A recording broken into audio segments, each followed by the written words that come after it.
What I want to do is share with you a presentation I gave to a national best practice conference in Birmingham in mid-October, entitled Co-Designing the Future, where I chatted with a range of people around some of my thoughts around the importance of co-producing and co-designing as a CSU.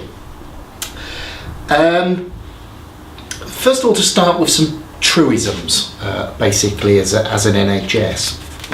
The first and overwhelming truism is that we face massive, sustaining challenges as a health service. And in facing those, the other truism I increasingly feel is we do that with a very fragmented, beleaguered NHS with some very fledgling organisations. We've got a number of component parts in the NHS working with each other and increasingly with other parts of the public sector or other partners.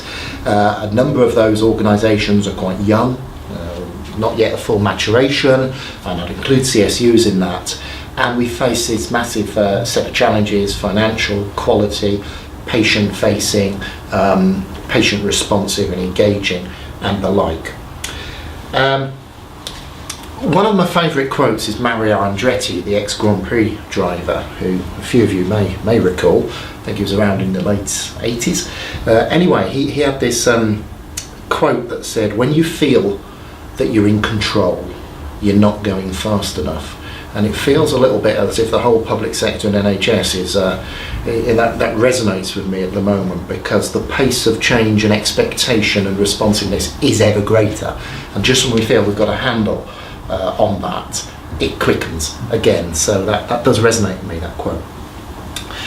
My premise is that in tackling the challenges we've got, we do need to work much more closely together across the NHS and across the broader public sector, and that takes me into some of the concepts of co-design, co-production, co-delivery. Another one of the truisms is that commissioning is complicated.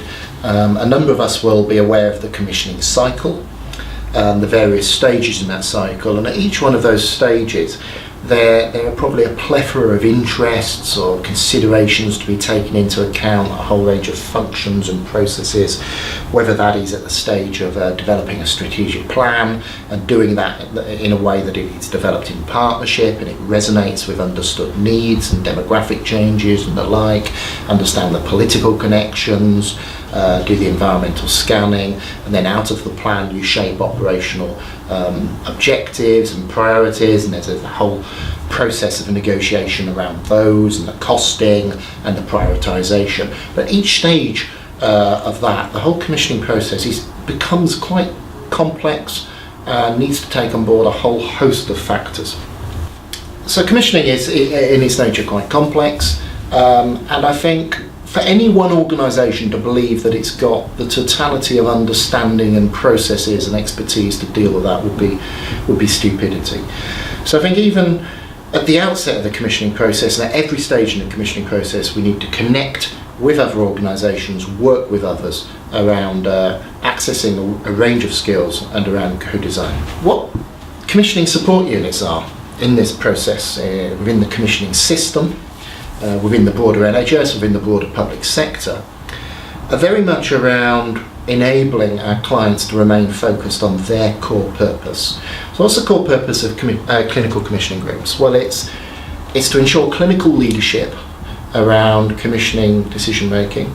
It's around enabling prioritisation, explicit prioritisation, and it's around community engagement. And the whole principle of commissioning support units is based on the fact that a lot of the support that's required to enable CCGs to do that can best be provided at scale by bringing together and making best use of the expertise and the experience across commissioning, and to bring in some of the commercial edge, some of the market awareness, and some of the challenge. So what a commissioning support unit can do is provide support in a range of ways, I would suggest. I think we provide support by the intelligence we can offer, the access to business intelligence, the access to the data, our analysis of that data. We provide support for our diagnosis of particular challenges, of having a look at what's coming down the policy arm, having a look at a particular set of issues and diagnosing that and advising. So a range of consultancy type support where we can bring in intelligence, diagnostics and advice. We can also play a key role in troubleshooting. When there is a real challenge that one or more of our clients face, we can deploy at speed our expertise and our skills to get in there to work with them to resolve some of those issues, to find a way through, to get a clear plan, clear responsibility for component parts. The other area we really do need to play a key role in is delivery. Basically helping our clients to, through the delivery of some of the basic business support they need.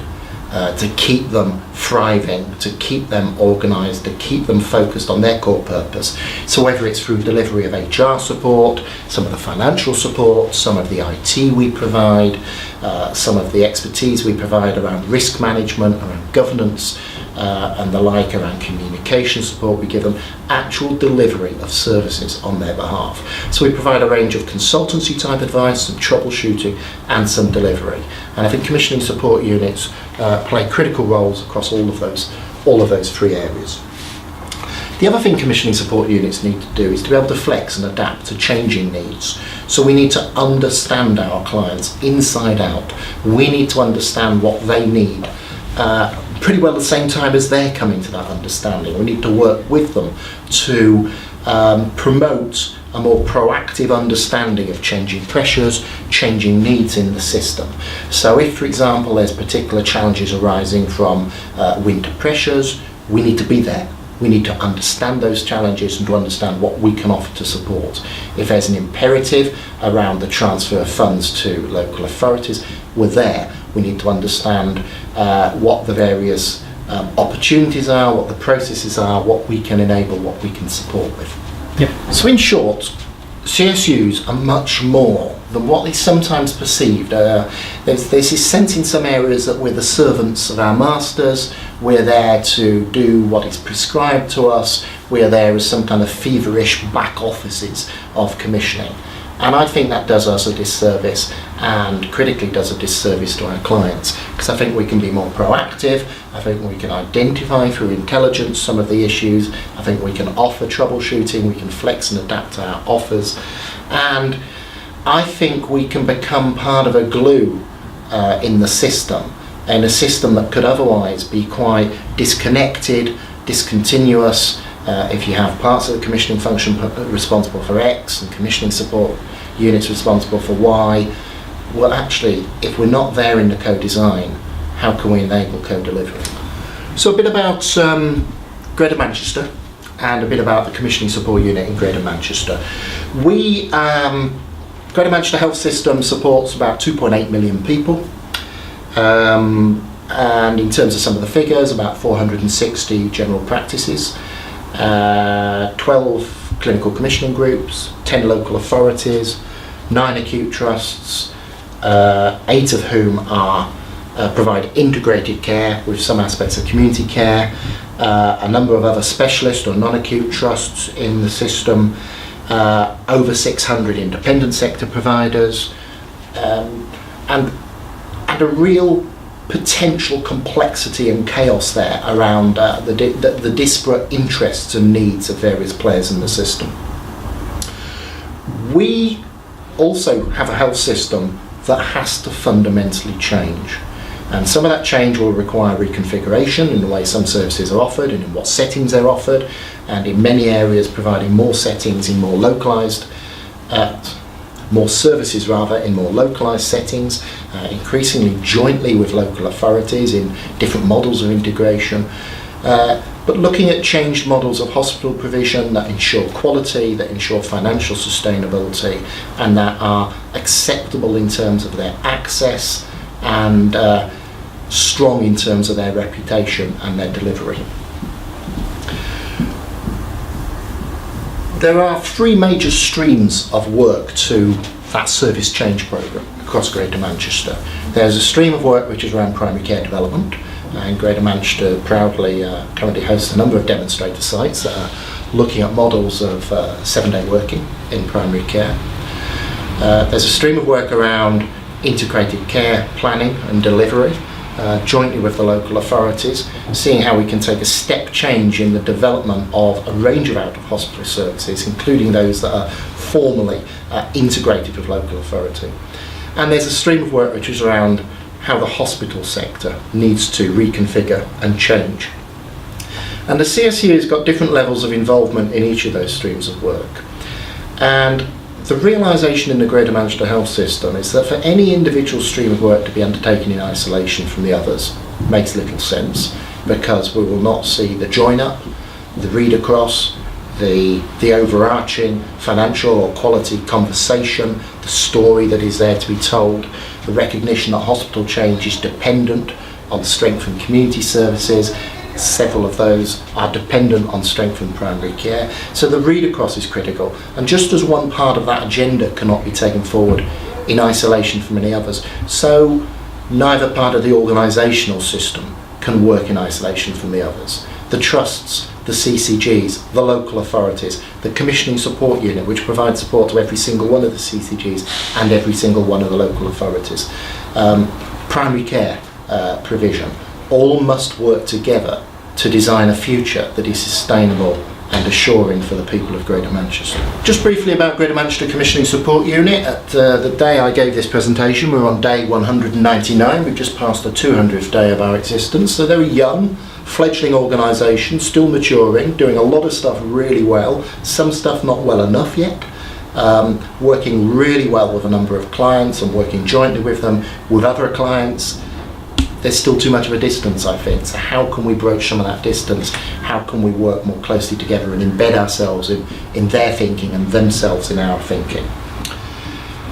We are already 6 months in, learning from the feedback we get from our own staff, from our own customers, from the changing policy agenda, and we're looking to reshape the organisation so we become ever more flexible, ever more adaptive, and ever more laden with expertise, really, that can work with and in support of our clients.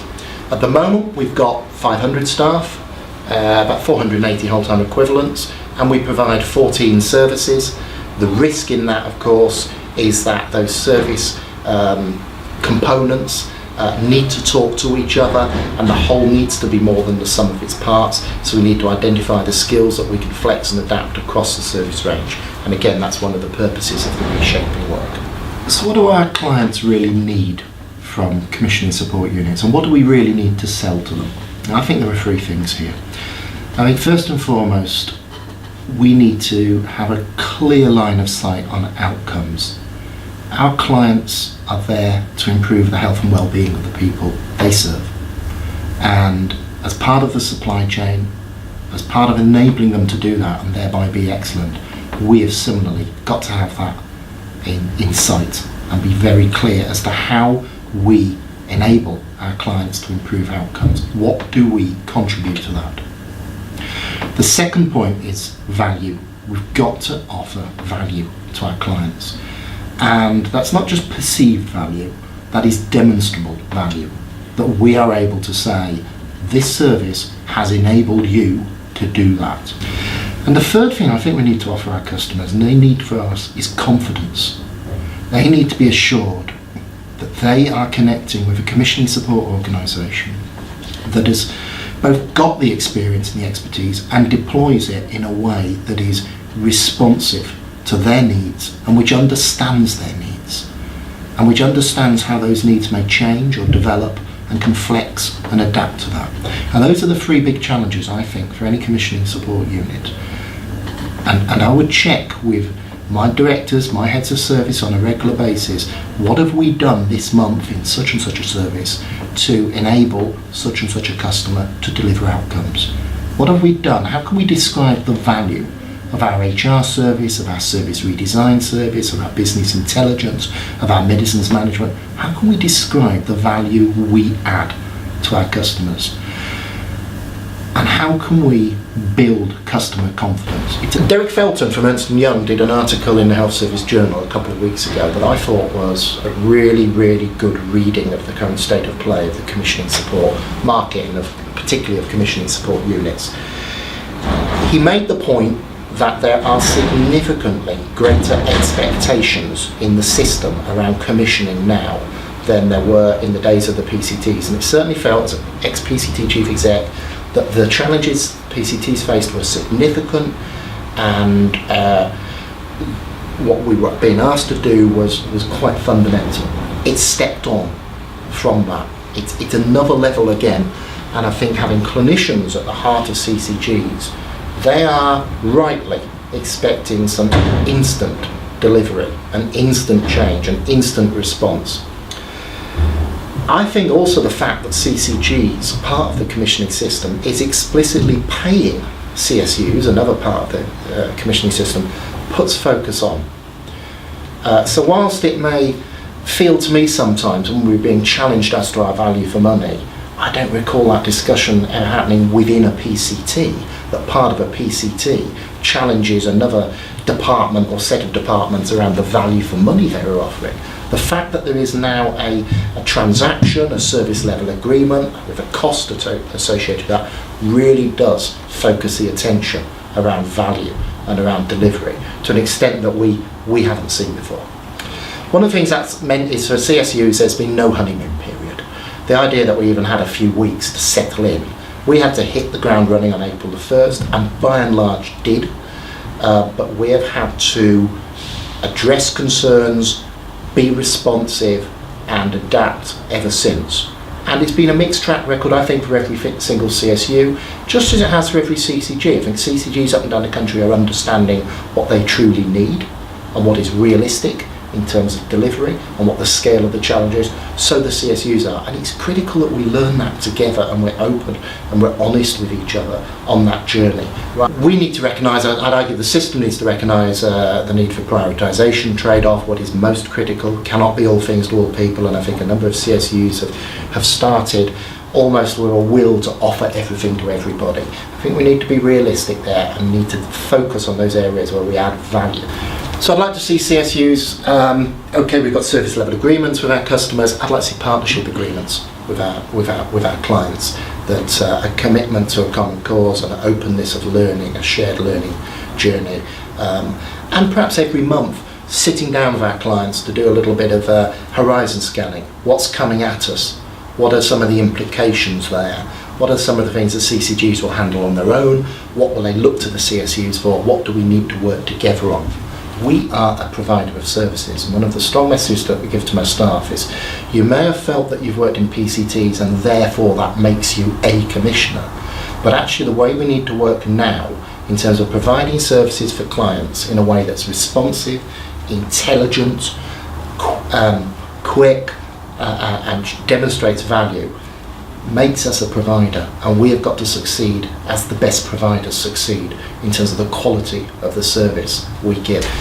Okay, so what does all this mean? The words of co-design, co-delivery, some areas where we're looking to do that. We're looking to bring together the clinical priorities that are set at CCG level and the desirables around what is most important clinically, with proven change management skills that we can offer, whether that's service redesign, whether some of the project management type skills, whether through the influence around contract negotiation, using some of the levers and understanding some of those levers, whether through some of our expertise in areas like utilisation management, where we can track scenarios that are degrees of likeliness around activity pressures and the like, and understand system capacity and how that can be best used and shaped. So a range of bringing together there. We can provide at-scale support for a number of business support and other areas. We need to tweak that for bespoke needs, and we need to have that informed discussion around where that does demonstrably add value and where that may actually undermine value. So we provide support to every CCG around individual patient funding reviews, requests and the like. We have CCGs working with different policy frameworks there. It would be great to get that into a streamlined policy framework. We could offer real value in doing that, but we need to be respectful of the fact that CCGs come from different positions and have different clinical viewpoints on that. We have a degree of commonality though that will be built on, but that puts us in a good place. Again, medicines management. We offer strategic medicines management across the whole system and are able to demonstrate the value that is added through that. But in terms of how we can position ourselves, and there may be examples around working with trusts, with local authorities, with CCGs across Greater Manchester, understanding both the local needs but also the system-wide implications and building some bridges in that regard.